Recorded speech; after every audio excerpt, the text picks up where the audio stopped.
Alberto Cardemil Herrera nace el 1 de noviembre de 1945 en Chimbarongo. Una vez terminados sus estudios en el Instituto San Martín de Curicó, ingresa a la Facultad de Derecho de la Universidad Católica, donde se titula de abogado a fines de los años 60. Comienza su carrera profesional en las ciudades de Curicó, Talca y Santiago, y se desempeña además como asesor de la Cámara de Comercio y de la Confederación de Productores Agrícolas. Vinculado siempre al sector agrícola, en 1976 es designado asesor del Ministerio de Agricultura y es además vicepresidente de la Corporación Privada de Desarrollo de Curicó durante el período de 1978 a 1983. Ese año asume como vicepresidente ejecutivo del INDAP y en 1984 es nombrado subsecretario del Interior. Paralelamente continuó ampliando sus conocimientos con estudios de posgrado en Ciencias Políticas en la Universidad de Chile y en la Universidad de Salamanca, España. Sus actividades políticas comienzan en el Partido de Renovación Nacional en 1989 y es elegido diputado para el período 1994-1998. En 1999 asume como presidente de Renovación Nacional, dirigiendo a la colectividad en las elecciones presidenciales del año 1999 y en las municipales del 2000. En diciembre de 2001 fue reelecto diputado por el distrito número 22, correspondiente a la comuna de Santiago, cargo que combina con sus actividades de agricultor y hombre de rodeo. Alberto, un gusto tenerte en nuestro programa Cita con la Historia. Tú eres abogado, político, pero más que nada guaso, ¿eh? Sí. ¿Con cuál de estos oficios o profesiones tú te sientes más identificado? Uno no se puede desdoblar, porque la vida la va haciendo a medida que transcurre el camino. Son todas facetas, formas, que yo creo que de alguna forma van una influyendo en la otra. Te van constituyendo una personalidad. Yo creo que el campo es muy formador. Aprende a dar paciencia, calma. No se puede sembrar en verano, no se puede cosechar en invierno. Los árboles, los animales tienen un ciclo y es importante respetarlo. Ayuda a ejercitar la paciencia, la calma, el sentido de comunidad, el sentido de destino. De alguna manera, tú que eres historiadora, yo creo que la gente que piensa como agricultor tiene más sentido histórico que las demás actividades. Tú estudiaste leyes en la Católica, sí. Te recibiste por allá por el año 69. Así es. ¿Era el curso de Jaime Guzmán? Sí, era un buen curso. Dicen que es el mejor curso que ha pasado por la Facultad de Derecho de la Universidad Católica. Bueno, estás tú también. No, yo era admirador de mucha gente ahí muy inteligente, muy amigo. Desde luego Jaime era una persona sumamente inteligente.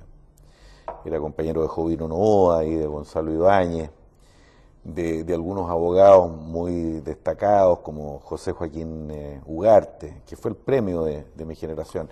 Era un curso muy entretenido, nos tocó vivir la agonía de esa república, los últimos años de Frei y de Allende. Era una demolición institucional sistemática, un desorden sistemático de los sentidos sociales, y eso nos dio como una preocupación por las cosas políticas, por las cosas sociales, que quizás de otra forma no habríamos tenido. Pero tú no entraste inmediatamente a la política cuando vino el 11 de septiembre y el gobierno militar. Tú entraste en la década del 80, más bien, a ser una figura pública. ¿Por qué no te involucraste inmediatamente? Yo era muy escéptico del rol que podían cumplir los partidos políticos. Yo creía que ya la demolición institucional había tocado fondo, que estaba todo desbordado, que lo único que era capaz de salvar algún fundamento del país era una intervención militar muy a fondo. Yo tenía una posición bastante nacionalista y bastante corporativista. ¿Fuiste Patria y Libertad? No. No fui. En general he sido siempre muy poco de capilla, muy poco de partidos muy rígidos, muy poco de ese tipo de cosas en lo religioso y en lo político. He tratado de tener un pensamiento lo más libre que he podido, dentro de lo que las cosas son posibles, de que las circunstancias lo hacen posible. Pero en general yo creí, y creo que tenía razón, que la crisis que culminó el 73 no tenía arreglo por la vía política partidista, democracia parlamentaria común y corriente. ¿Llegaste a la política pública, digamos, cuándo y cómo? Cuando era muy joven, era abogado joven todavía, vi el 11 de septiembre, era un abogado provinciano, muy dedicado a mis cosas, a la agricultura, había trabajado mucho con los gremios. ¿Naciste en Chimbarongo? Sí, claro. Yo nací en Colchagua. Ejercía mi profesión allá, tenía algunas actividades agrícolas allá, en Colchagua y Curicó. Y estaba bastante lejano de la política, me parecía que veía de lejos lo que estaba haciendo el gobierno militar, interesado en las primeras reformas estructurales, en las grandes modernizaciones. Todo eso era un entusiasta partidario, mirándolas de lejos, nunca como protagonista, como testigo también. Y habíamos puesto en marcha en Curicó una experiencia muy interesante que dura hasta ahora, que se llamó la Corpride, Corporación Privada de Desarrollo de Curicó, que era bastante adelantada a la época, que era la idea de organizar el esfuerzo privado para ir haciendo las tareas subsidiarias de ayuda al Estado, de las labores de que el Estado se estaba desprendiendo en materia de educación, asistencia técnica, capacitación, en cultura, en agricultura, etcétera.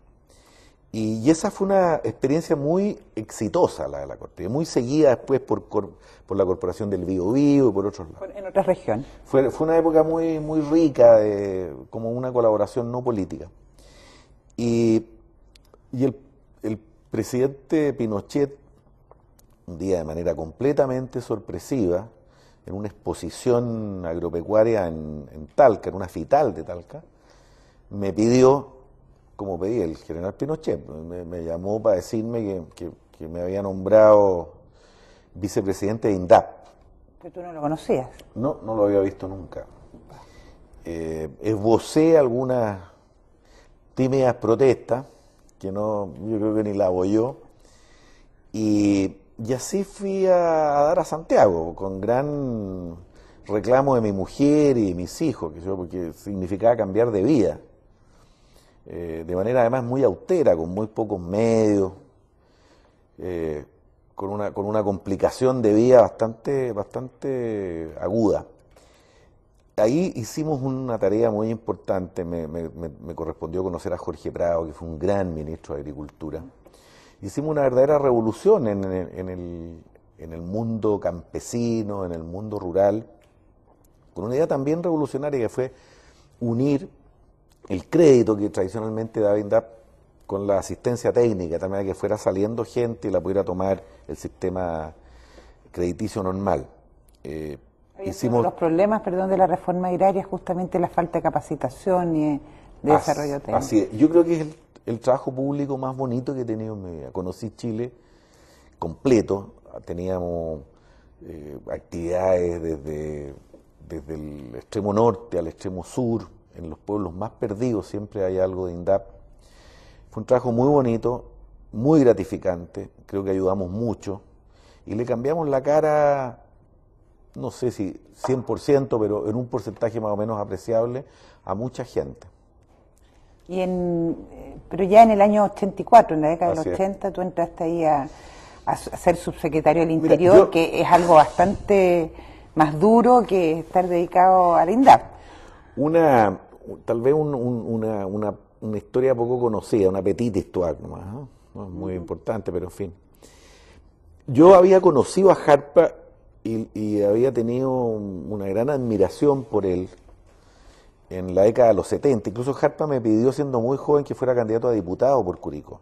Lo porque yo no acepté por esta reticencia mía respecto a los políticos. Le dije, mire, los partidos no van a hacer nada, ¿por qué me está pidiendo esto? Si esto va a durar muy poco, si esto va a durar muy poco tiempo. Bueno, me dijo, pero hay que hacerlo, en fin. Y lo dejé de ver. Pero después, el año 80, a partir del 80, 82, la cosa estaba bastante complicada. Había una constitución que ya estaba rigiendo, por lo tanto había una etapa de transición y una etapa definitiva, que era muy raro. Había como dos constituciones en una, había un itinerario que cumplir, había una gran cerrazón, había como una inquietud entre nos cerramos o nos abrimos, una crisis económica bestial. Entonces la situación era muy complicada, las protestas en auge, una oposición muy dura, muy entregada al combate, incluso armado al sistema. Yo la cosa la veía harto mal. Y cuando a Jarpa lo nombraron embajador en Buenos Aires, yo me acerqué mucho a Jarpa, fui a verlo muchas veces a Buenos Aires.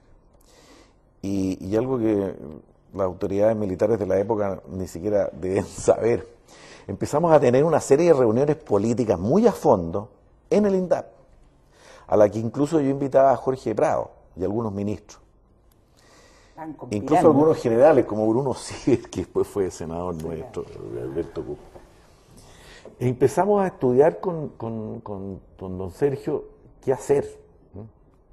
Y llegamos a la conclusión que había que tener una gran apertura. O sea, que en esta cuestión había que encontrar un camino de salida.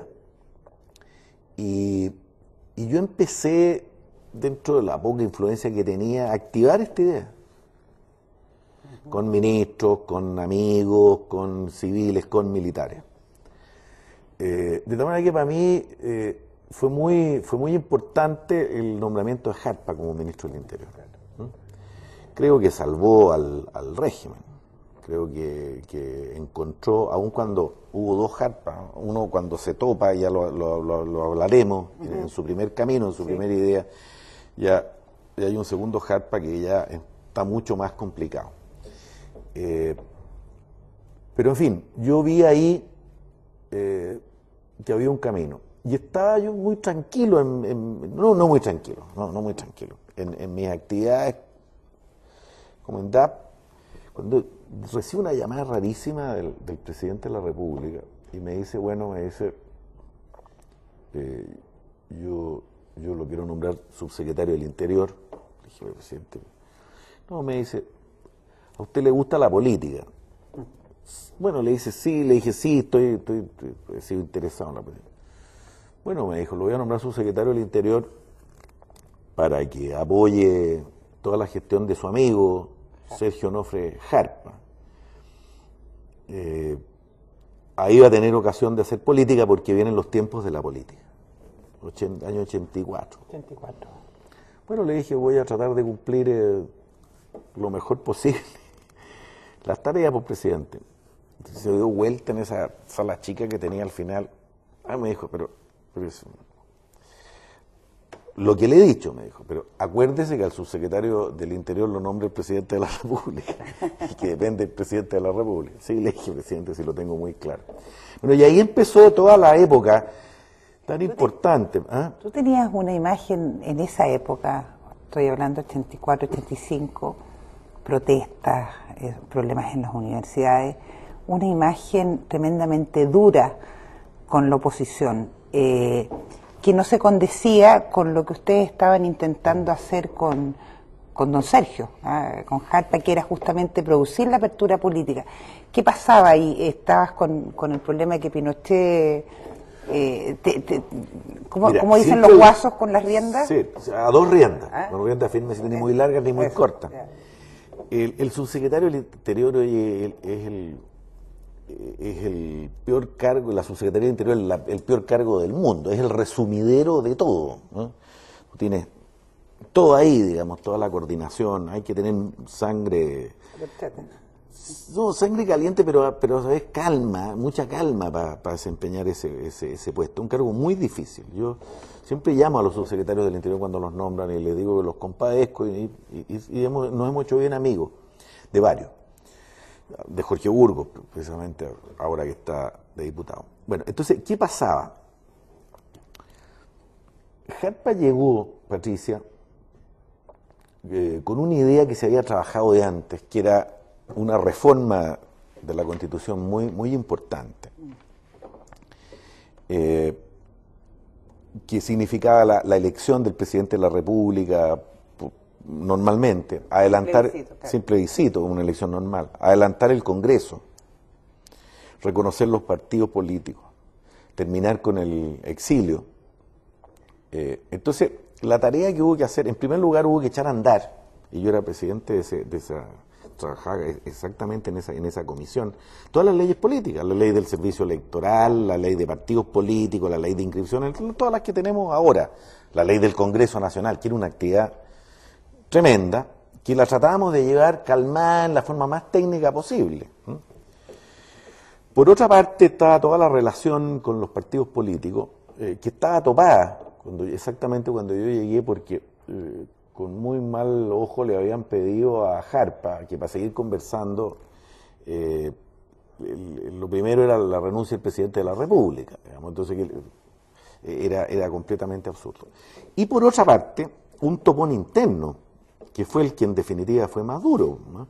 Porque el presidente Pinochet le bendijo el programa a Jarpa, y a mí me consta que fue así, le dijo, esta es la salida, vámonos por ahí, pero usted me convence a la Junta.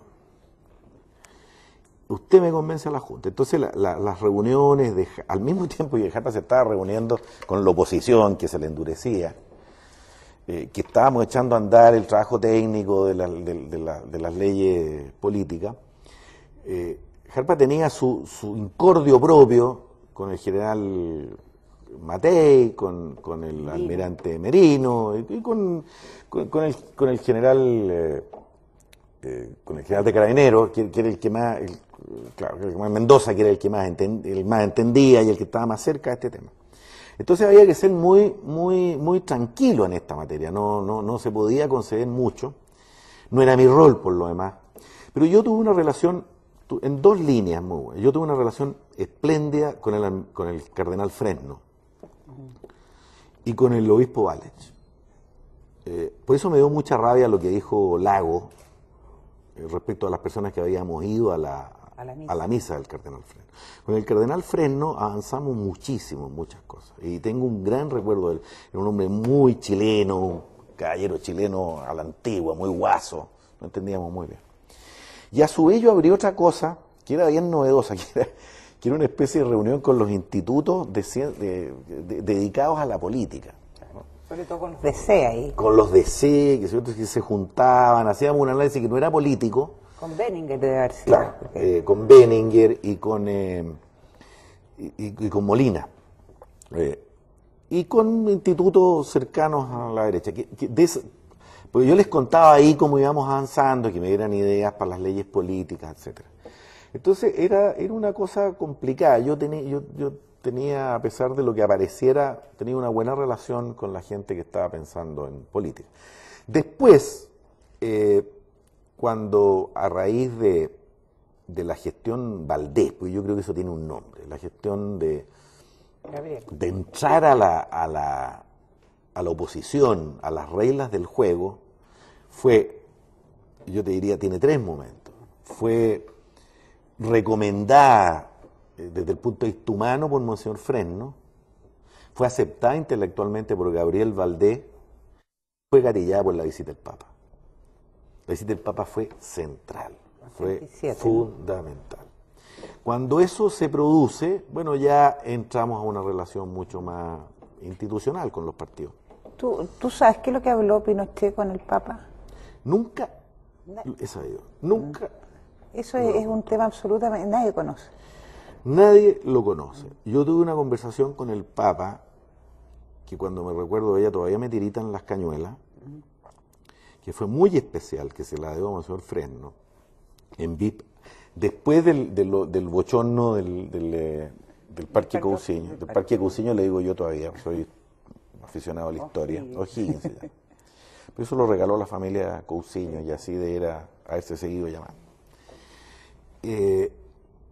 Después de eso, y antes de tomar el avión a Puerto Montt, venía el Papa en un auto Volvo con don Pancho Fresno rezando el rosario.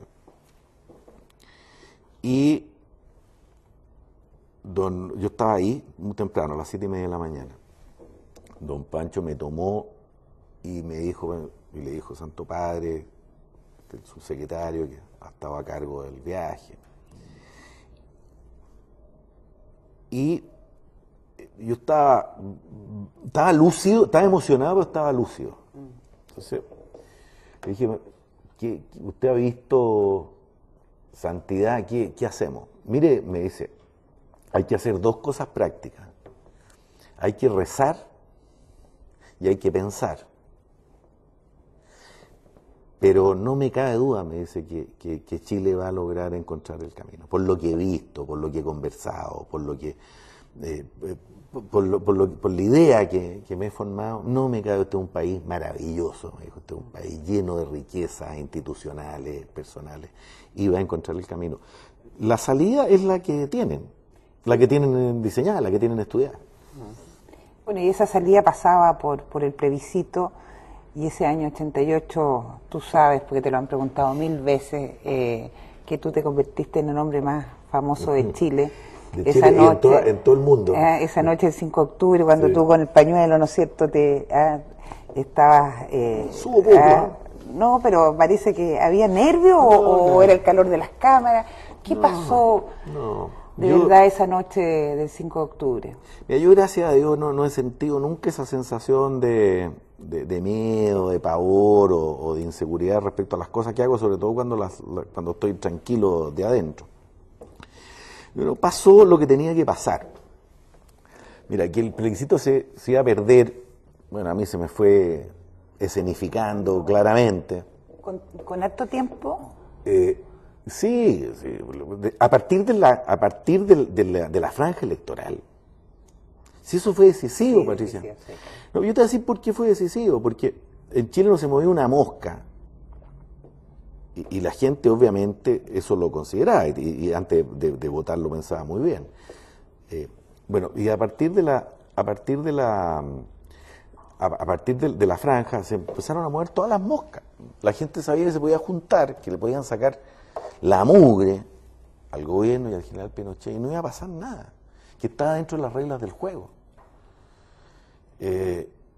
Entonces ahí una franja muy bien hecha, muy potente, frente a una franja muy mala nuestra. Bueno, y ahí claramente se empezó a perder la elección.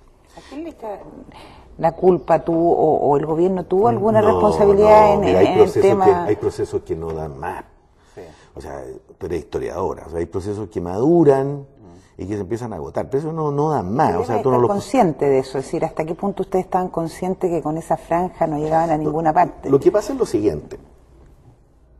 O sea, la salida obviamente era el plan Harp. Esa era la salida, ¿no? Ahora, cerrada esa salida, ¿no?, obviamente había que entrar a cumplir alguna, y el itinerario era lo mejor que había, porque el itinerario a lo menos te aseguraba continuidad. Pero imagínate, si se ganaba el sí, bueno, había que instalar el Congreso, había que tener partidos políticos, no iba a ser un gobierno ya dependiente de la opinión pública, aún ganando el sí. Y ganando el no, bueno, todos teníamos dudas de que se podía crear un vacío de poder. Afortunadamente no se creó, y yo creo que la campaña del sí del no alumbró eso. Alumbró, mire, las alternativas las vamos a manejar. Y la gente lo creyó, y yo creo que lo creyó bien porque lo han cumplido. Respecto al plebiscito, mira, lo que te estoy contando, obviamente el plebiscito se venía perdiendo. Y claramente el día antes, ya son cosas que se puede contar. Arturo Fontaine llegó a mi oficina el día antes del plebiscito a las 6 de la tarde. Arturo Fonten, hijo. El chico, ya. Arturo Fonten, hijo. Talavera. Talavera. Y me dijo, mira Alberto, el CEP hizo una encuesta. La encuesta no la va a dar, la encuesta está en notaría, pero yo anoche no he podido dormir en esta cuestión. Este es el resultado de la encuesta. Mira, Patricia, era exactamente el resultado. 43. Y una encuesta tan bien hecha, yo me fui a hablar con Sergio Fernández al tiro, y le dije, y ahí llegó Hernán Vigi, que venía con un papel igual al mío, entonces no había duda que Arturo se la había entregado a Hernán Vigi y a mí. Y le dije, mira, Sergio, ahí entramos con Hernán Vigi. Esta encuesta hay. Bueno, me dice Sergio, ¿le informamos o no al presidente? Bueno, qué duda te da. O sea, yo no me quedo sin informarle al presidente. Subió Sergio y le debe haber entregado la encuesta. De tal manera que era bien clarito para dónde venían las cosas. Ahora, mira, el plebiscito mismo, Patricia. Yo estuve encima de la redacción de la ley de elecciones y escrutinio, que es exactamente la misma que tenemos hoy día, y es exactamente la misma que han copiado todos los países que han tenido elecciones limpias en el mundo. Y es una ley que está hecha a prueba de fraude. Es una ley que el escrutinio es público, que el escrutinio del local es público, que después el escrutinio de la gobernación es público, que después el que da el gobierno, digamos, es público y provisorio, y que después lo tiene que calificar el servicio electoral y el tribunal. O sea, es imposible. Pero el problema no era que alguien pensara que iba a haber un fraude, sino de que se atrasó enormemente, digamos, claro, el resultado. Sí, pero si yo te voy a decir por qué se atrasó. Si se atrasó 2 horas, efectivamente. Yo te voy a decir por qué se atrasó. No, pero lo primero, vamos despejando temas. Es decir, no, porque lo que se decía era que íbamos a hacer trampa con el plebiscito.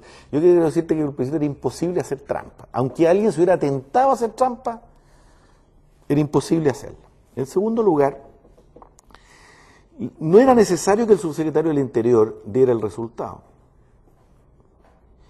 La idea era incluso que lo diera el secretario general de gobierno, que era como un vocero del gobierno.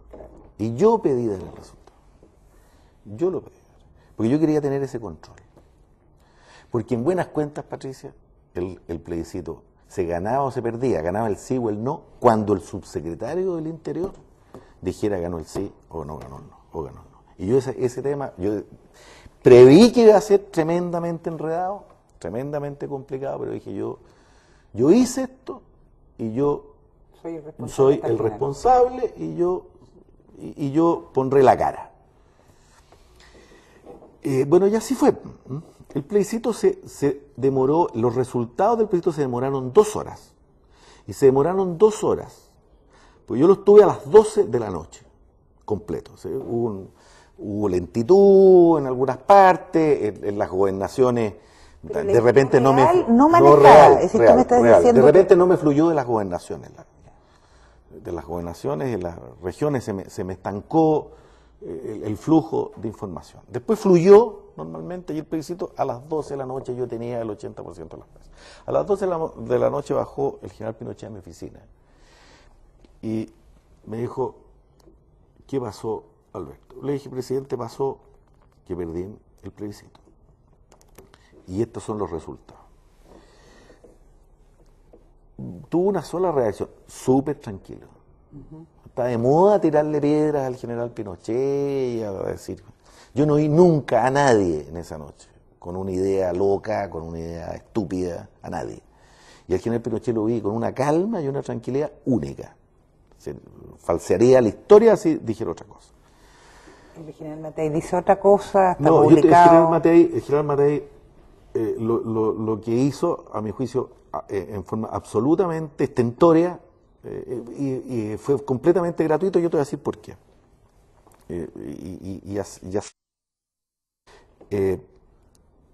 Entonces el general Pinochet se informa del resultado y le digo, presidente, yo voy a ir al Diego Portales a dar los resultados.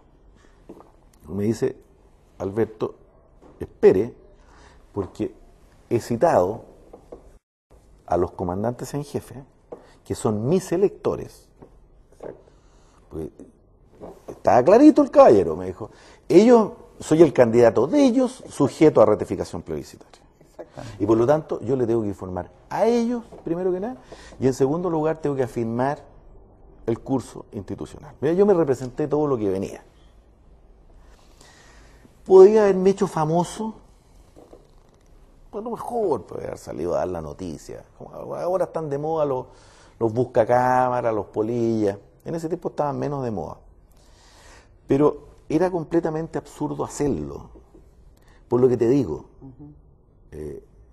entrar a enredar una cuestión en que iba a fijar el rumbo del país para los 20 o 30 años que venían era completamente loco y habría sido una completa irresponsabilidad. De tal manera que yo me quedé con mi carpetita, con el motor andando del auto, en la puerta de la Subsecretaría del Interior, para que me diera la señal el jefe de la Casa Militar y partir a dar los resultados. Por lo tanto, Patricia, cuando el general Marey llegó a La Moneda, no llegó a ver qué había ahí, llegó citado por el presidente de la República para conocer los resultados del plebiscito que él sabía que se había perdido, lo sabía que había perdido, y para ratificar el rumbo institucional y para ser informado oficialmente. De tal manera que yo lo entiendo, era entretenido, adelantar una noticia. Lo que siempre me pregunto es con qué finalidad él iba a dejar escrito para la historia. Para ser el primero que diera la noticia. No, todos tienen su... Harpa la había dado en televisión a las 10, 10 y media de la noche. No, pero Harpa no era ministro del Interior. No, claro que no, pero era un personaje público. Yo hablé con don Sergio, antes de ir a ese programa me llamó él. Me dijo, Alberto, ¿qué pasó? Le conté exactamente esto que te estoy contando. Eran las 12 de la noche. Le dije, mira, tengo los resultados aquí. El plebiscito se perdió. Yo tengo que informar esto. Están reunidos los comandantes en jefe para conocer los resultados del plebiscito. Oiga, Poñón, me dice, no hay nadie que esté pensando, que estará pensando, huevay. No hay nadie me imagino que no hay nadie que esté pensando, huevay. Mire, le dije a don Sergio, yo no he visto a nadie, y si hubiera alguien que estuviera diciendo, usted sabe, usted me conoce y sé que yo no la oiría. Sí, me dice. Sergio fue súper claro a ese programa, sí, sabiendo lo que venía, o sea, y lo que yo me alegro mucho porque creo que además le correspondía ese rol porque era muy importante lo que estaba, él había sido muy importante en lo que estábamos pasando. Tú dices que ya Soy está, claro, ¿no? Muy claro. Ya. En el fondo el régimen estaba desgastado y simplemente estábamos viendo la ley, digamos, en todos estos casos. Es decir, no había caso de repuntar. Por lo que tú señalas, el general Pinochet no tuvo ninguna intención de cambiar el curso, digamos, natural de los hechos, aunque es conocido que estaba Santiago ¿cómo se llama?, con tropas en la calle, y eso... ¿Cómo no está con tropas en la calle? Sí, eran elecciones, con la Fuerza Armada gobernando. Y también que habían... Por supuesto que habían ciertos... Menos mal que habían tropas en la calle, además. Creo que fue muy bueno para ese día tener las tropas en la calle. Ahora, bueno, pasó, yo creo que es un hito fundamental, el plebiscito del 88, yo creo que da... Como recuerdo, tú dices... Sí. Dos cosas. Sí. Fíjate que yo estaba tan tranquilo que cuando todavía vivía, y de repente la veo por ahí, que cuando cuarto para las 2 de la mañana me llegó a poner el maquillaje para dar los resultados, yo sentí que me caía sentí que estaba mojado. Entonces dije, ¿quién estoy? Era la niña que me estaba maquillando que estaba llorando. Y me cayeron las lágrimas en la cara. Le dije, quédese tranquila, le dije, si esta cuestión hay que hacerla, como hay que hacerla. Primer recuerdo así subconsciente, cuando doy los resultados siento un estruendo, y yo miré la sala y no había nadie. Y era el comando del no, que estaba a cuadras ahí en la Alameda, que estaban gritando y celebrando, ¿no? Ahí recordé esto que te digo, que En definitiva, el plebiscito se ganaba o se perdía cuando el subsecretario de Interior lo daba la cuenta. Claro, oficialmente. Daba la cuenta. ¿Ah? Ahora, daba la cuenta. Ahora, ¿era básico darla lo antes posible? ¿A mí me habría gustado darla antes? Sí. Pero preferí darla a esa hora que al otro día o que a las 3 de la mañana. Afortunadamente todo salió bien. Es decir, tú, para dejarlo claramente en la historia, porque tú eres un actor de esto, un protagonista, ¿no se te dieron instrucciones de parte de la autoridad para que tú retrasaras los resultados del plebiscito con fines desconocidos? Absolutamente no. Ya. No, absolutamente no. Y si así hubiera sido, no le habría hecho caso. Eso tenlo por completa. Si no se podía, además. No. Yo no vi a nadie esa noche con tentaciones o con ideas raras. Nadie. Bueno, pasa el plebiscito, hay que armar la transición. Yo creo que la transición de alguna manera se inicia en el año 88, pero también cuando se pierde, también se puede tomar el acuerdo nacional como un inicio, en el 86. No sé tú, perdón, quizás tú tengas una fecha, pero yo creo que el 88 es como un hito importante. Yo creo que el plebiscito, que la transición empieza a tal como te he dicho, a desarrollarse con Jarpa, ministro del Interior. Es un lugar, es un lugar que Jarpa tiene en la historia. Es decir, frente a un resultado tanto positivo como negativo, cuando hay resultados positivos hay aplausos, cuando hay resultados negativos los aplausos no existen. Y de alguna manera Sergio Fernández... La derrota es huérfana. La derrota es huérfana. El triunfo tiene muchos padres. Y bueno, hubo que asumir responsabilidades ahí. ¿Por qué salió Sergio Fernández? Porque el presidente sintió que era, en definitiva, la cabeza de turco, digamos, que había que cortar. Yo creo que de alguna manera, fíjate, que yo mismo puedo haber provocado eso. A mí no me cupo duda que el equipo político tenía que salir al otro día, por lo que venía. No había yo ninguna capacidad de entendimiento con una concertación ganadora. Es como elemental, ¿no? Y por lo tanto yo cité a todos los subsecretarios a mi oficina y les pedí la renuncia. Y se la llevé al presidente. Le dije, presidente, aquí está. Y yo creo que usted tiene que hacer un cambio de gabinete radical. Y ahí don Sergio tuvo que... Fernández, digamos. Sí, pero ahí vino. Él fue... a mí me llamó la atención en esos momentos, y ahora mirándolo con perspectiva... es que Sergio sí. en política, en eso, yo tengo muy buena relación, murió también en su ley, porque Sergio llegó a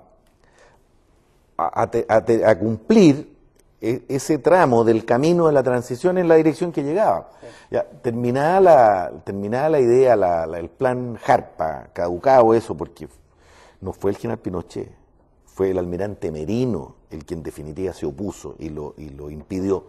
Llegamos juntos, nos vamos juntos. Sergio, llegamos juntos, nos vamos juntos, y eso fue imposible. Y te puedo contar detalles de cómo estuvieron las relaciones, que a ti que a lo mejor tú los conoces de repente. Sí, pero no la opinión pública, así que cuéntala. No, algún día te lo voy a contar. Estuvo a punto de quebrarse la Junta, con movimientos militares.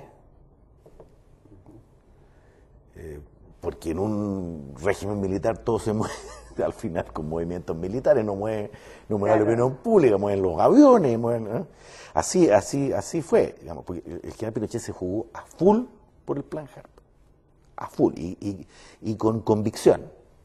Bueno, terminado eso, entonces Sergio llegó a administrar lo otro, o sea, plebiscito con el general Pinochet de candidato como comandante en jefe, porque fue lo último que tratamos de plantearle. Sí. Oiga, sea candidato pero en retiro, no, por ningún motivo. ¿Ambición? No, una concepción militar de la política, es decir, el mando. Todos sabemos lo que es un general en retiro versus lo que es un general en ejercicio, en la fila. Entonces, Sergio llegó a hacer eso. Y primero quedó Jarpa en el intento, y después quedó el ministro García, claro, con Pancho Cuadra, que también hicieron un intento importante de corrección, de recuperar algunas ideas del plan Jarpa y concretarlas. Pancho también tiene una fama de duro, sí, y era una persona sumamente reflexiva en términos de encontrar. A propósito, estuve con él poco antes del plebiscito y conversamos, y estaba en la absoluta convicción de que el plebiscito se perdía también, y también fue otra de las personas que lo dijo. Bueno, incluso lo pudieron nombrado ministro poco antes del plebiscito. Hubo una idea por ahí. Bueno, entonces, bueno, era lógico que Sergio muriera en su ley, porque hasta la frase que dice, que después se la han tomado a la chunga, pero tenía sentido en su rol político. Oiga, presidente, yo termino con un 43%. ¿Eh? Claro. Aquí está, bueno, vea usted cómo lo sigue administrando. Entonces, tenía que venir otro ministro. Antes de pasar ya al periodo... Ahí le pierdo ya, porque ya me voy. Claro, ahí tú te vas. El presidente me ofrece ser embajador en Venezuela, en Caracas. ¿Y? No. Me dice Alberto, váyase a Venezuela. Le dije, presidente, un año. Aquí hacen muy duro. Usted está muy entretenido, además. Sí, me quedo aquí y le dije, a ver en qué puedo ayudar. Antes de pasar al 90 en adelante, donde ya tú formas parte del Congreso, etcétera, una pregunta que tiene que ver con el modelo económico. Siempre se ha dicho que Jarpa fue un gran anti-Chicago, una persona que estuvo en contra, digamos, del proceso generado por, qué sé yo, de Castro, Barahona, y todo claro, ese grupo de pensamiento. Mira, don Sergio no es muy abstracto para pensar y para plantearse, ni tiene muchos pujos académicos. O sea, yo no lo oí nunca enfrascarse en alguna discusión de ese tipo. Lo que tenía Harper era una situación súper práctica. Los pymes, como se dicen ahora, sí, completamente quebrados. La agricultura en el suelo. La llanza parada. Toda la capacidad productiva de Chile, que por la que haya sido en esa época, detenida, sobreendeudada. Entonces, a lo que se puso Harper en términos muy prácticos y muy patrióticos de abrir conversaciones con los gremios. Todo esto terminó después en el Consejo Económico y Social, que fue como el sucedáneo del Congreso que quería, porque su ideal era un Congreso, pero en fin dijo, si no hay Congreso, vámonos con esto. Y con echar a andar la llanza, las fiestas populares, y con abrir líneas de crédito en el Banco del Estado para que los agricultores pudieran sembrar ese año. Todavía me topo yo en Puerto Montt de gente que sale a acordarse de eso, y que sin esas medidas habría estado en el suelo. Entonces, no era momento para hacer, academia libre mercadista u ultraliberal. Eran tiempos de ACAS muy flacas y había que poner en marcha la producción del país. Y en ese sentido creo que fue un ministro súper adecuado para el momento que se vivía. The right man in the right place. Exactamente. Y viene la alegría... Ahora, el presidente con mucho ojo en estas materias, una vez me dijo, bueno, había que hacer esto. Había que hacerlo. Pero el objetivo está allá. Esto es un... Era un... Hay que encontrarlo. Está bien, si esos son los estadistas. Pero, oye, con teoría nos habríamos arruinado, y yo no sé qué explosión social habría habido en Chile con la cesantía que había, con la violencia política que había. Me interesa mucho tu visión sobre esta derecha que corcovea tanto. Tú estás ahí en el centro. ¿Qué es lo que hace que la derecha chilena, que partidos como Renovación y UDI no logren entenderse? Porque todo esto se gesta Yo iría a partir de la formación de la Unión Nacional, del Acuerdo Nacional, de la UDI. Sabemos históricamente para atrás, pero ¿cuál es tu visión de este tema a partir del 90? A ver, yo como centro derechista creo que la derecha tiene valores importantes, sobre todo de actitud, de trabajo, de austeridad. Es como lo mejor de la derecha, ¿eh? Esa búsqueda del orden, esa preocupación por los hijos. Tal vez el mejor resumen de la derecha es esta aspiración chilena de que los niños se eduquen. Un país que fue tan miserable, que le fue tan mal. Siempre soñaba con que sus hijos estuvieran mejor que sus padres o que sus abuelos. Esa es como la aspiración de la generación. Y yo creo que eso ha sido un motor en la historia de Chile. Ha permitido el acceso de sectores medios. Es una cuestión muy interesante, muy bonita. Pero en otros términos es una veterana muy egoísta y muy miope. Así como la izquierda tiene otras virtudes y otros defectos, generalmente suelta trenza. Y siempre han habido como dos vertientes en la derecha. Yo fíjate que eso lo veo desde siempre. Lo veo desde la colonia, lo veo entre los chapetones y criollos, después fueron pipiolos y pelucones, después fueron conservadores y liberales.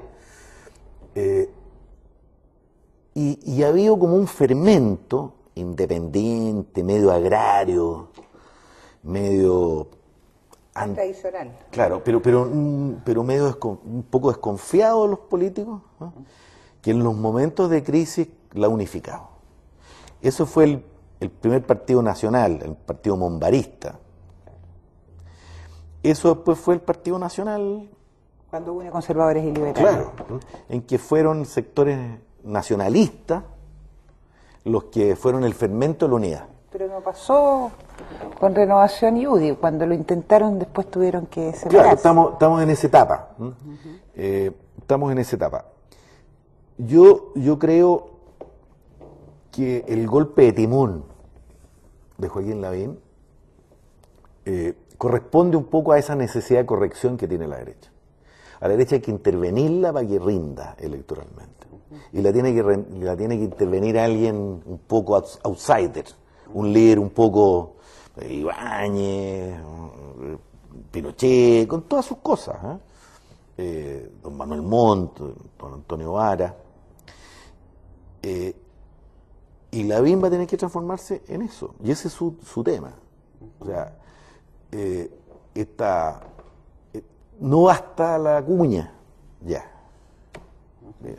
Hay desarrollo. Ya no basta esta facilidad gigantesca que tiene Joaquín de conectarse con la gente. No basta incluso el currículum. Si tú ves el currículum de Joaquín Lavín, es un currículum heavy. Tiene que disimularlo, porque tiene que tener votos de otros sectores. Pero ahora su problema está con impulsar a la derecha. Es ahí donde está el problema. Siempre la derecha va a querer un presidente a su pinta, de 1,90 m, buen mozo, bueno para los puñetes, inteligente, que corre en vaca, que escriba y que cuide los negocios, que le mantenga esa área de los negocios tranquila. No quiere nada más. No, siempre quiere eso. Y si no, quiere una junta, ¿no es cierto? Algún grupo que le... Joaquín tiene ese tema, o sea, conservando la confianza que ha ganado en otros sectores, va a tener que ser capaz de ser un conductor de la centro-derecha. Y ese es el desafío, esa es la tarea, y a mi juicio, para hacer eso, ya estamos hablando en el futuro, tiene que domiciliar, mira lo que estoy diciéndote, domiciliar el poder en un lugar independiente de Suecia y de Antonio Vara, y que se note. Y una última pregunta. ¿Qué pasa con la transición? Así como tú me dices que la transición empieza con el plan Jarpa por allá por el 83-84, la transición termina en el 98 con la salida del comandante en jefe, con la prisión, o todavía tú crees que estamos en transición? Oye, me ha pasado eso. Yo he sido lector de los académicos en estos temas, entonces que tienen diferentes teorías, cuándo empieza y cuándo termina una transición. Yo creo que nadie sabe. La realidad, los hechos políticos, decía Maquiavelo, son fluidos. Creí que había presenciado la transición cuando el general Pinochet le entrega la banda a Patricio Aylwin. Me equivoqué rotundamente.